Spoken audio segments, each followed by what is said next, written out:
This is the Detroit Sports Podcast Network.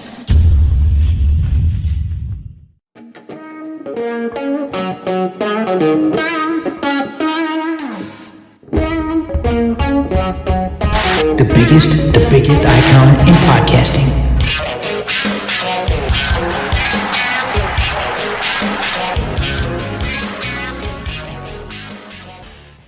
Welcome in, everybody, to this week's episode of the DocNJock Wrestling Podcast. I'm your host, Adam the Jock Straczynski. On today's show, we've got your full gear predictions, as well as some major news, especially if you live in this area, for a monster wrestling pay-per-view. One of the big four, as it's said, one of the big four could be coming here to Detroit. We're going to tackle all of that, but doing it with me, as always, he's the one. He's the only.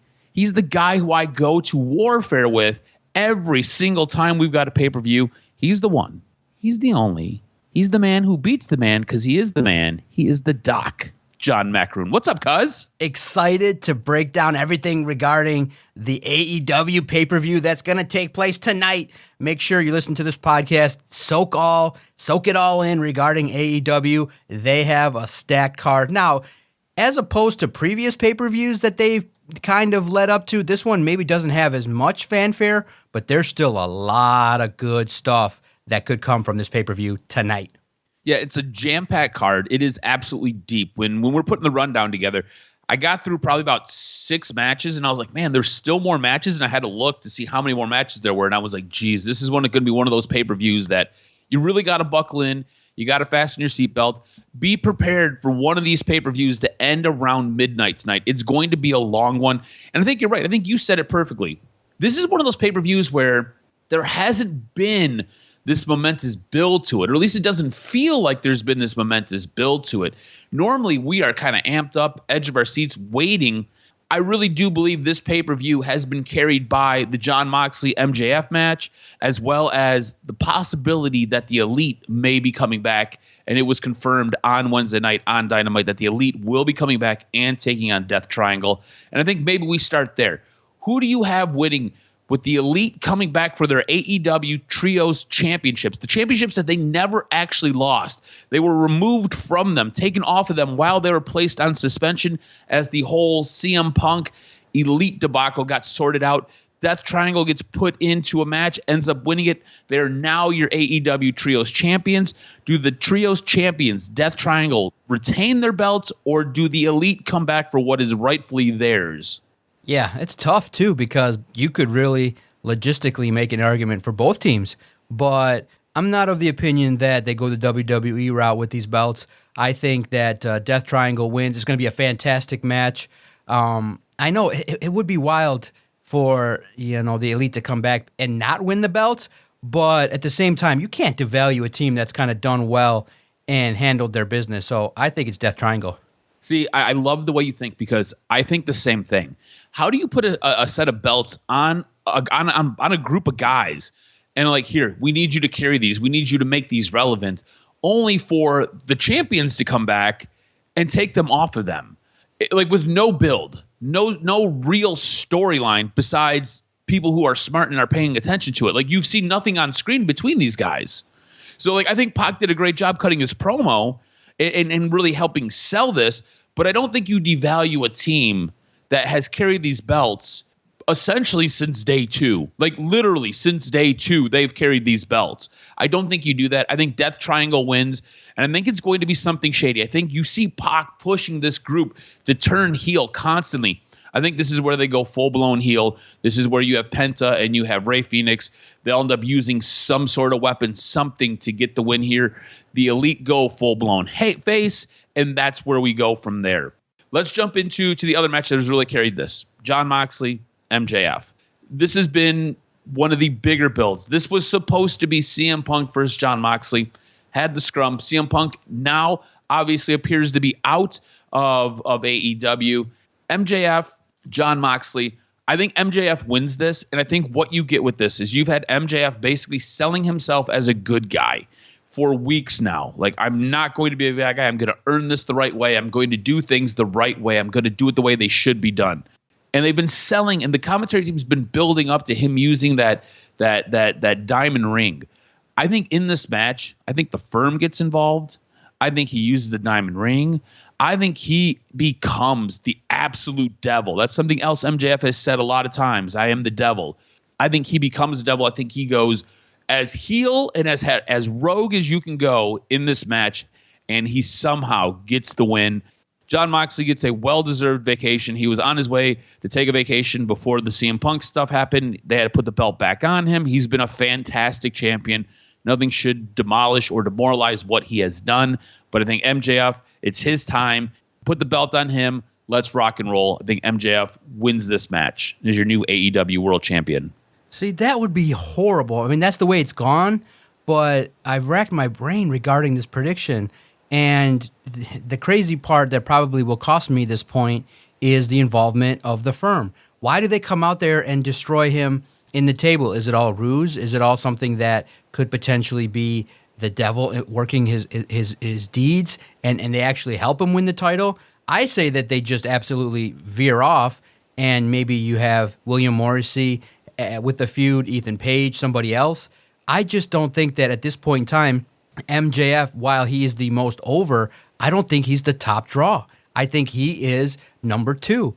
And you have to keep the belt on the best guy, which is Jon Moxley. He represents to me, when I look at it, the AEW World Championship. He can go away for 30 days and not have to defend it. It doesn't have to be all that kind of nonsense.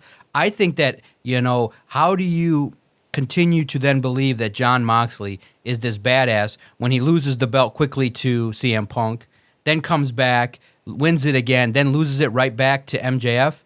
It just feels like it's a good time for MJF to kind of, get some run by having somebody interfere in his match. So I think Jon Moxley leaves the pay-per-view in a hellacious match where everybody believes so many false finishes, so close, something happens that costs MJF that get people on his side. I think the best way to go, best for business, is still to keep the belt on Jon Moxley. He's the best wrestler in AEW. You take it off of him, I could see a lot of different ways you could go with it, but it's just, for me, I have to stick to my guns, and I think it's going to be Jon Moxley. I don't hate that. I really don't. I think Jon Moxley is the face of AEW. Since he showed up there, it has basically been Jon Moxley and it has been Chris Jericho, who have been the faces of that company.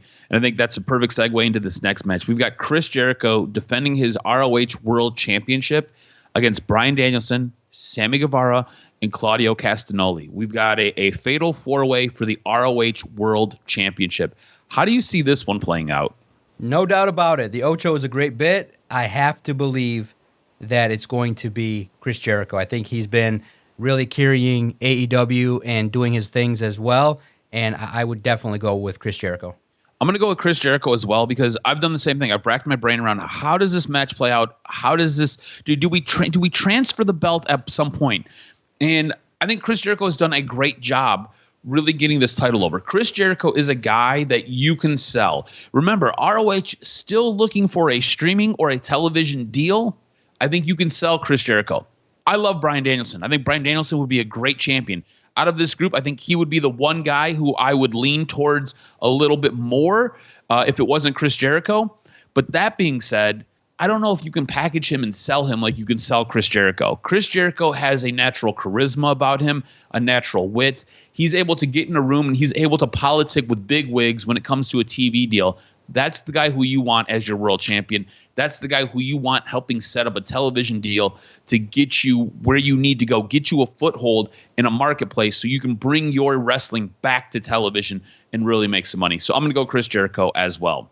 We've got a Eliminator Tournament final. In this match, you had Ricky Starks win on Friday night to set up a match between him and Brian Cage. The winner of this will then go on to face Ethan Page.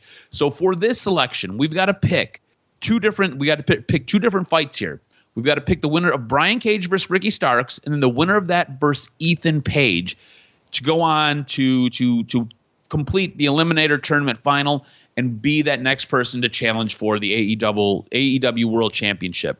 I'm going to go with Ricky Starks beating Brian Cage, and then I'm going to go with Ethan Page beating Ricky Starks. How do you see this one playing out? Man, it's tough.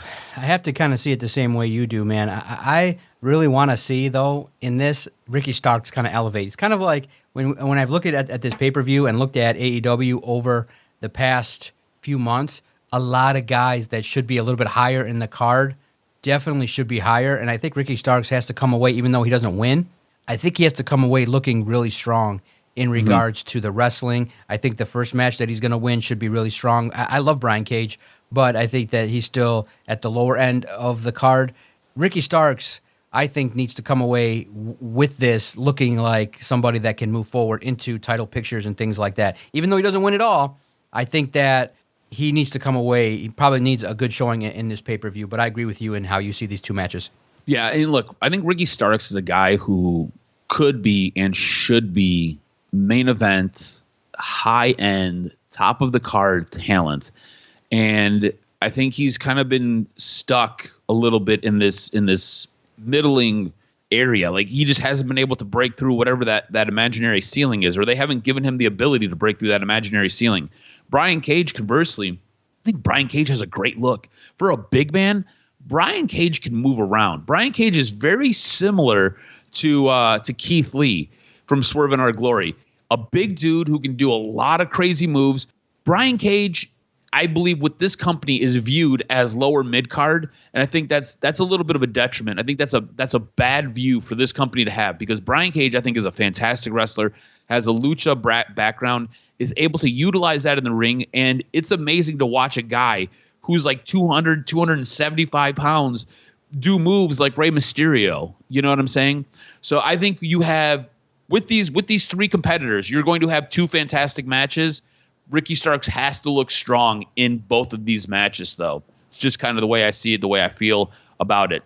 Speaking of Keith Lee, Swerve in Our Glory is taking on the Acclaim. The Acclaim are the AEW Tag Team Champs. Do Swerve in Our Glory get back their AEW Tag Team Championships belts, or do the Acclaim retain their belts? This one's probably the easiest. It's the Acclaim. They're over. Their rhymes are the best. The crowd loves them. You have to give the crowd an opportunity to pop, and it'll be in this match with the Acclaim. It's going to be good. I think now with the Acclaim, you have to start moving a little bit away. Not a lot, because obviously the raps and the intro and the scissor me are over. You want to keep that for sure, but you now want to establish yourself as those guys in the ring. You got to get yourself up to and work towards the FTR level, where they don't need all that pomp and circumstance. That they get in the ring, they handle their business, and that's where you take the next level as performers. Is okay, you're over with your crowd skills, you're over with your personality. Now have some good matches that are potentially botch free. Yeah, I think the Acclaim wins. I think the Acclaim, what this sets up for is the Acclaim taking on FTR. There has been this nice build where it almost feels as though FTR is allowing the Acclaim to be champions because they haven't decided it's their time. They've done a lot of bitching and a lot of politicking for the belts, but they've decided to allow the Acclaim to continue to pretend to be the best tag team in this division. I think the Acclaim win this, and I think it sets up for a great match against FTR somewhere down the line. And like you said, the Acclaim are super over. I think the one thing we're waiting for with Swerve in Our Glory, does Keith Lee go full-blown heel? Does he become the absolute bad guy like Swerve Strickland? Does this happen? Does this take place? Does it take place? And I think this would be a perfect match for it to take place and for all of our minds to be blown with it. We do have the interim AEW Women's Championship as Toni Storm defends against Jamie Hayter. I really do wish it was Jamie Hayter's time. I think there has to be this culmination between her and Britt Baker that has to take place first before she becomes the world champion. I think at this moment in time, Jamie Hayter is still in Britt Baker's shadow just a little bit. I know the crowd is really into her. The crowd is ready for her to leave Britt Baker's side and is ready for her to go on her own singles run. It just hasn't happened yet. And because that hasn't happened yet, I'm going to give this match to Toni Storm. I'll be honest with you, I don't think Toni Storm has done anything impressive since she's been champion. I do think AEW does a bad job with booking their women's division. I don't think they do a fantastic job with it. But I think Toni Storm ends up retaining this belt. I think she'll hold on to it for as long as she can hold on to it until Thunder Rosa comes back. When Thunder Rosa comes back, Thunder Rosa loses. And I think Toni Storm then is set up and put in a position where she'll drop that belt to somebody else. So for right now, I think Toni Storm retains her championship. And unfortunately, it's just not Jamie Hayter's time yet. Yeah, no believability at all. Toni Storm, again, another character that has to kind of move forward and really put on a good match. I think this pay-per-view will allow for that. There's going to be time. It's going to go long. So get your stuff in, be clean, have a good match. Toni Storm wins it. Sticking with the ladies, we move down the card now. We've got Jade Cargill defending her TBS championship and trying to get it back from Nyla Rose. Nyla Rose has had her championship now for weeks. Jade Cargill coming for it. She is the rightful champion. Does Jade Cargill get her belt back and defeat Nyla Rose, or does Nyla Rose walk out the legit TBS champion? Man, it's tough, too. You have the feeling like the company maybe wants to put it back, but I want to see this match be hellacious. This one could be a real interesting women's match, right? How does this go? Yeah. Because most people really don't like Jade Cargill and her ability in the ring. So do you give it back to her? I don't think so. I think you keep it on Nyla Rose and you see what happens. I think it's one of those situations where Nyla Rose wins it and then Cargill just gets right up and beats her ass. So she still leaves strong. It has the perfect opportunity to continue to move her along as the heel. And I just think that at this point in time, she had the run, and Nyla Rose deserves it at this point in time. Maybe the baddies somehow get involved and turn on Jade Cargill. I'm not sure. This is an interesting match, though, because you have a woman in Jade Cargill who is physically imposing. Out of all of the women in AEW, she is the most physically dominating, almost masculine. She has just muscles on top of muscles. She is built the way I wish I was built. You know what I'm saying? She is stacked physically and muscularly, taking on Nyla Rose, who's an absolute powerhouse. It is a woman who is physically built like a man versus a woman who legitimately at one time was a man. This is going to be an interesting match. This is going to be a powerful match. I think this match is going to be awesome. I think it has the chance. I should say it has the chance to be awesome. I think Nyla Rose sometimes can get sloppy in the ring, and we're not really impressed with Jade Cargill. I think this gives Jade Cargill a little bit more leeway to use a lot of that power and to use a lot of her moveset here against somebody like Nyla Rose. This should be a really good match. I hope Nyla Rose wins. I just think Jade Cargill is going to somehow figure out a way to get her belt back. So I'm going to go Jade Cargill. You're going to go Nyla Rose. Jungle Boy versus Luchasaurus in a steel cage match. This should be good. I hope they give this match some time. Look, steel cage matches, I feel like they're stupid if they are any shorter than 15, 20 minutes. Steel cage matches, I feel like if you've made it to a steel cage match with somebody, you've got a history. We need to invest. You need to give this match some time. Please don't make this a short match. I'm hoping for a longer match. I think Jungle Boy comes out the winner here. Again, he's the face. It's him versus Luchasaurus. Obviously, Luchasaurus is going to demolish him in the ring, going to demolish him with the steel cage. He's going to use it as a weapon. But I think Jungle Boy figures out a way to turn that all around and beat Luchasaurus in this match. I think Jungle Boy comes out the winner. It would appear that way, right? But again, do you do 50-50 booking? Do you give it? What involvement will Christian Cage have? I'm so torn on this one. This one probably is the second toughest decision that I have. I agree with you. I think what's best for business is to establish Luchasaurus as a monster and move him forward a little bit because, Jungle Boy just is still very young and raw and green and still learning.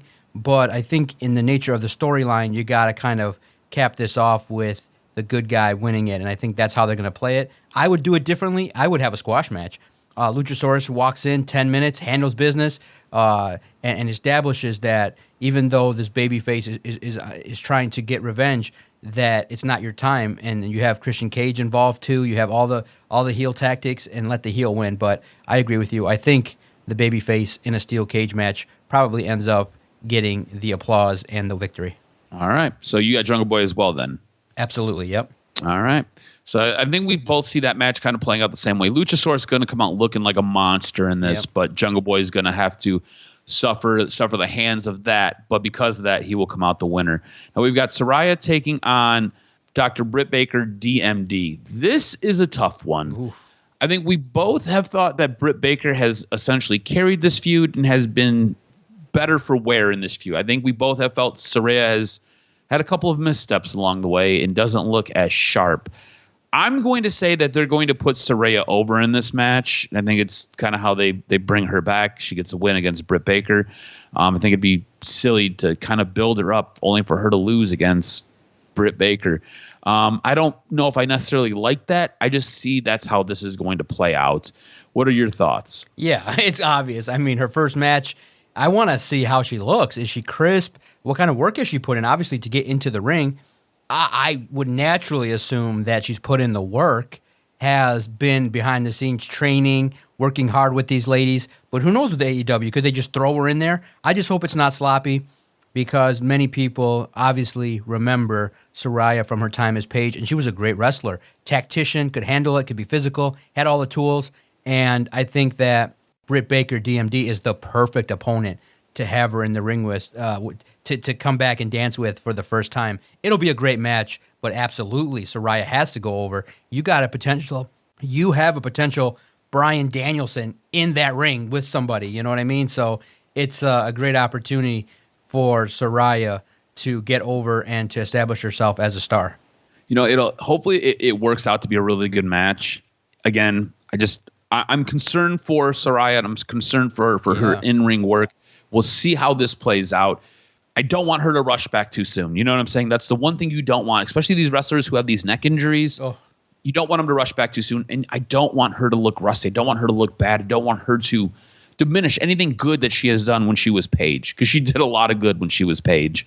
So we'll see what happens. Hopefully it's a good match. Fingers crossed. We're now moving into what feels like, I don't know, the 6th hour of this pay-per-view, because we still have matches. We still have 3 matches that we've got to pick here. This is absolutely crazy. This is another one of those stacked AEW cards where the pay-per-view just goes all night long. We've got Sting and Darby Allin taking on Jeff Jarrett and Jay Lethal.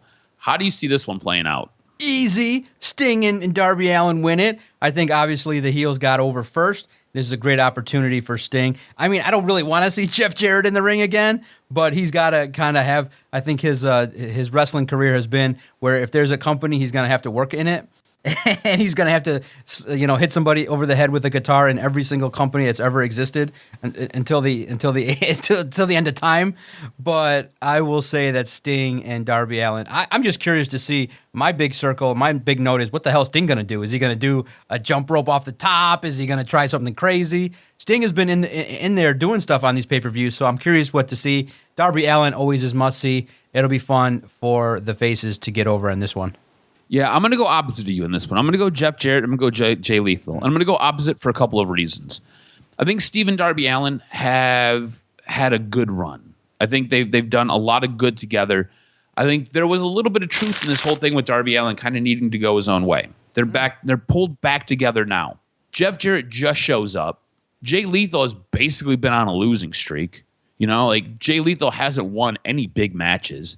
I think this is a good way to help establish Jeff Jarrett. I think it's a good way to help put over Jay Lethal. I think Satnam Singh maybe gets involved in this, and I think that might be the tipping point, might be the turn in this match. I'm going to go Double J, and I'm going to go Jay Lethal for a win. I'm not 100% on this one. This one for me, this is one of those tough ones that you had to pick. This one is difficult for me because I could see it going both ways, but I'm going to lean towards Jeff Jarrett and Jay Lethal. I think they pick up a W. We now have Wardlow defending his TNT championship against Samoa Joe and Powerhouse Hobbs. This is a triple threat match. How do you see this one working out? I've got Powerhouse Hobbs coming out the winner. I think it's his time. I think Wardlow wants to get rid of this TNT championship. I feel like it is burdening him. I think Powerhouse Hobbs comes away with the victory and new gold. Man, that's probably where you need to go just based off of it. But, man, it feels like a lot of these, and you have a pay-per-view, I just wish it maybe was next month so you could kind of say, well, yeah, you get Wardlow another couple feuds in the middle on TV. It didn't feel like he did enough to change the title. I still think that even though it is the time for Powerhouse Hobbs, I think that it's a pay-per-view, it's a big deal. You still have to establish Wardlow and his credibility as a title holder. I think in this one, with a lot of title holders, with a lot of matches, I know you got to pick some to change, but I'm having a hard time, so I'm going to stick with it. I think that Powerhouse Hobbs, it does not take away the belt from Wardlow. I think you got to have Wardlow establish himself as a monster, and that's the best way to do it, is to beat 2 guys in a ring. All right, War Daddy retains and looks like a bigger threat to everybody in AEW. I don't mind that. I do like that. It'll be interesting to kind of see how that works out. Late on Friday night, after the show, it appeared to went off the air, we ended up getting a request from Eddie Kingston. Eddie Kingston, not even a request, it was more of a demand, demanded a match against Yoon Akiyama, the guy he ended up facing on AEW Raw. I totally butchered that last name. Apologies. He wants that match. He wanted that match going into his tag match on Friday night. He gets that match. I think Eddie Kingston gets the win in this match. Yoon Akiyama, like I said, I probably butchered that last name. He's a monster star in DDT, which is where Kenny Omega first started. DDT is a great wrestling organization in Japan. Fantastic. This guy, Hall of Fame wrestler, Eddie Kingston modeled some of his career after him. This is a way for basically a pupil to take on a teacher here, and I think Eddie Kingston comes out the winner. Yeah. When I saw this, I was like, okay, it's just quick. They just need a match in there. Maybe you could have did this on television, but yeah, Eddie Kingston's going to win. He needs to kind of get back into the mix here. I'm just very curious because, like I said, I think my premise is Eddie Kingston, another guy that probably should be further along in his career, but has been derailed maybe by sloppy matches and just kind of that really known for his indie scene. But now when you're on the big stage, you got to, when you get the rub from a Chris Jericho, you got to take advantage of it. And it doesn't appear that Kingston has moved ahead where he needs to be after getting in the ring and really getting tabbed by when Chris Jericho puts you over and has nice things to say about you. You need to kind of step it up a little bit. And that probably would have been proven by getting in better shape, tightening up his promos, not being really just this complete loose cannon, by kind of taking that, like, it has the feel to me of when it was Stunning Steve Austin and he had this great run over 5-6 years in WCW. But then when he started to really put the hammer down and become this super badass, then he went from Stunning Steve Austin into Stone Cold Steve Austin. And Eddie Kingston's right there where he's super popular, super over, but not like all these matches that he's having are not resonating to the point where he can be a box office draw. You'd like to see it, but I hope that it can take place over the next few months because there's something there with Eddie Kingston. People like him, but you just got to take that next step up, and that involves crisp matches, being in shape, getting your ring attire in order, getting your talking game up 5%, and handling business. So Eddie Kingston needs to have a good pay-per-view showing. Yeah, I think Eddie Kingston gets the win. This is going to be a 0-hour match. We'll kind of see what happens. I think we have a lot of similarities on this card where we differ, and there's some room for some of us to make up some room on somebody else here. And basically that's you catching up to me. We've got Wardlow. You have Wardlow winning against Powerhouse Hobbs and Samoa Joe. I've got Powerhouse Hobbs coming away the winner. You've got Sting and Darby Allin. I've got Jeff Jarrett and Jay Lethal coming out the victor in that match. And then we differ with the Jade Cargill, Nyla Rose. You got Nyla Rose. I've got Jade Cargill. Really and truly, after that, we are kind of in lockstep, except for the main event, which is Jon Moxley taking on MJF. I've got MJF retaining. You've got Jon Moxley retaining. Or I've got MJF winning. You've got Jon Moxley retaining. This is going to be a deep card. This is going to be a massive card.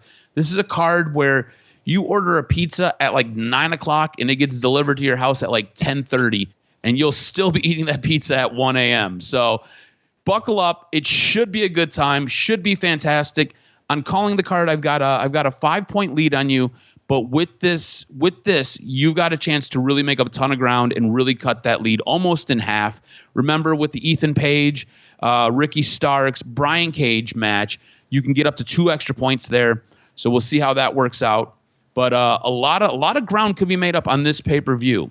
I do have some small news and notes. Are you ready for some news and notes? Absolutely. Hit me at this week's professional wrestling news and notes. What made your list? WWE has extended this big man a contract and offered him to come back to WWE. Jonah, who previously wrestled under the name Bronson Reed in NXT, reportedly has a standing offer to return to WWE. According to Dave Meltzer, WWE has offered Jonah a contract, but he also reportedly received a contract offer from New Japan Pro Wrestling. The Big Aussie has been working dates for New Japan for several months, both for New Japan Strong in the United States and the base New Japan promotion in Japan. This includes taking part in the 2022 G1 Climax Tour, which saw him finish second in his block and score a victory over Okada. Prior to working for New Japan and Impact Wrestling, Jonah was under contract with WWE from 2019 to 2021. Now, probably the biggest news, scrolling through last night, found this, super excited. This is what we're going to close on because this is massive. This is monstrous news, especially if you live in our area, Doc. This is huge. A new report has revealed the planned location for WWE SummerSlam 2023.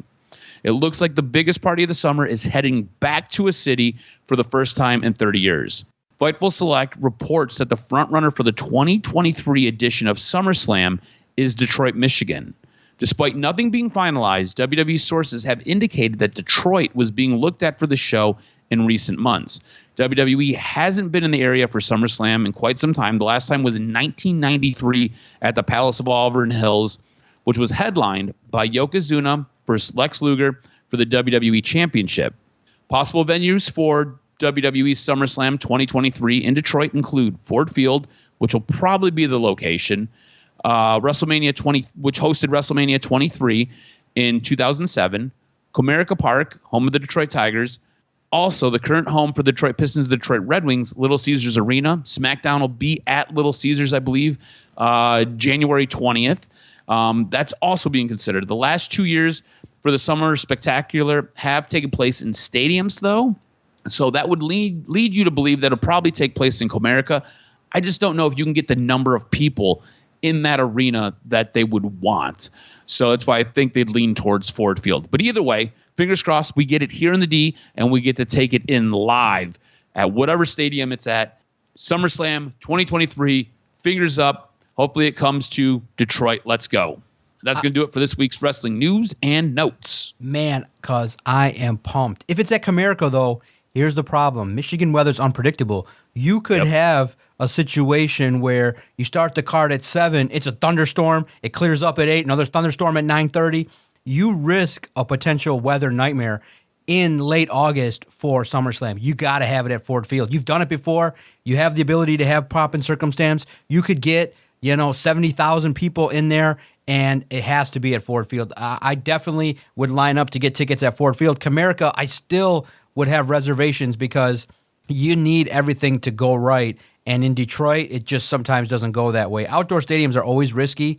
I love the visual. Obviously, in New York, Florida. You remember WrestleMania just a couple years ago was jacked up because of how the rain potentially could have delayed things. And you don't want to see that. You don't want to see weather potentially be any kind of factor in SummerSlam. But man, could you imagine, Cody Rhodes defending, against Roman Reigns, or you have Cody Rhodes against Brock Lesnar, or you have it's going to be a massive situation with the title. Or maybe that's the time where Roman Reigns actually drops the belt, where it's actually 3-4 years since he's had the belt that he drops it in Detroit. That would be special. And I think even though it might not be, even though it's been a long time since they've come, because the best part is the pomp and circumstance before.